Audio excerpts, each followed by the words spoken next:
రాజులు పోయారు, రాచరికాలు పోయాయి. కానీ ఒక ప్రాంతంలో మాత్రం రాజుల త్యాగాలు కళ్ళెదుటే కనబడతాయి. రాజులు అంటే శాసించేవారు కాదు, ప్రజల కోసం పరితపించేవారు అని స్పష్టమవుతుంది. విజయనగరం పూసపాటి రాజవంశీయుల త్యాగాలకు అడ్డు అదుపు ఉండదు కూడా. ప్రజల కోసం వేలాది ఎకరాలు త్యాగం చేసిన రాజవంశం వారిది. తాజాగా భావితరాల కోసం 1000 కోట్ల రూపాయల విలువ చేసే భూమిని వదులుకున్నారు పూసపాటి రాజవంశీయులు. ఒక్క రూపాయి కూడా తీసుకోకుండా ఏపీ ప్రభుత్వానికి అప్పగించిన గొప్ప మనసున్న మహారాజులు పూసపాటి వంశీయులు. విజయనగరం జిల్లా భోగాపురంలో అంతర్జాతీయ విమానాశ్రయం ఏర్పాటవుతున్న క్రమంలో అనుబంధంగా సివిల్ ఏవియేషన్లో ఉద్యోగ ఉపాధి కోర్సులను అందించే సంస్థకు ఏకంగా 136 ఎకరాల భూమి ఇచ్చారంటే వారి ఔదార్యం ఎలాంటిదో అర్థమవుతుంది.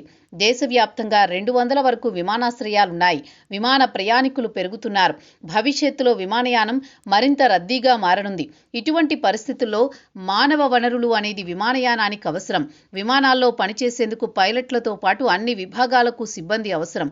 కానీ మన దేశంలో సివిల్ ఏవియేషన్ కోర్సులకు సంబంధించిన విద్యా సంస్థలు లేవు, యూనివర్సిటీలు లేవు. ఇటువంటి పరిస్థితుల్లో ఆ యూనివర్సిటీలకు సంబంధించిన క్యాంపస్లను ఒకే చోట ఏర్పాటు చేసేందుకు ఏపీ మంత్రి లోకేష్ నిర్ణయించారు.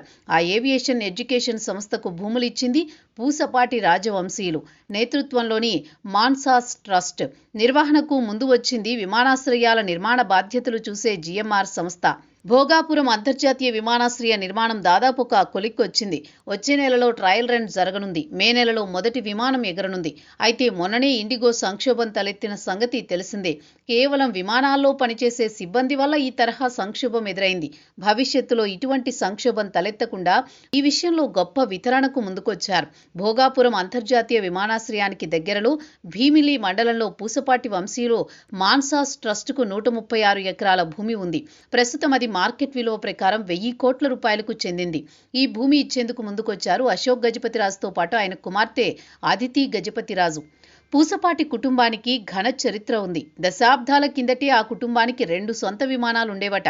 సొంత విమానాశ్రయాలు సైతం ఏర్పాటు చేసుకున్నారట. ముఖ్యంగా చివరి సంస్థానాధీశుడు మహారాజ్ అలక్నంద గజపతి హయాంలో ఈ విమానాలు ఉండేవట.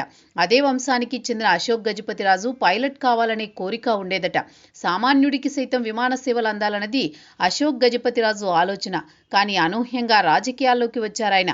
2014లో ఎంపీ అయి కేంద్ర పౌర విమానయాన శాఖ మంత్రిగా బాధ్యతలు స్వీకరించారు. ఆ సమయంలోనే భోగాపురం అంతర్జాతీయ విమానాశ్రయం ఏర్పాటు జరిగింది. ఇప్పుడు ఆ విమానాశ్రయం నుంచి విమానాలు త్వరలో ఎగరబోతున్నాయి. ఏవియేషన్ ఎడ్యుకేషన్ సిటీ కోసం భూములను తృణప్రాయంగా అందించిన మరోసారి ఔదార్యం చాటుకుంది పూసపాటి కుటుంబం. నిజంగా ఆ కుటుంబానికి హ్యాట్స్ ఆఫ్ చెప్పాల్సిందే.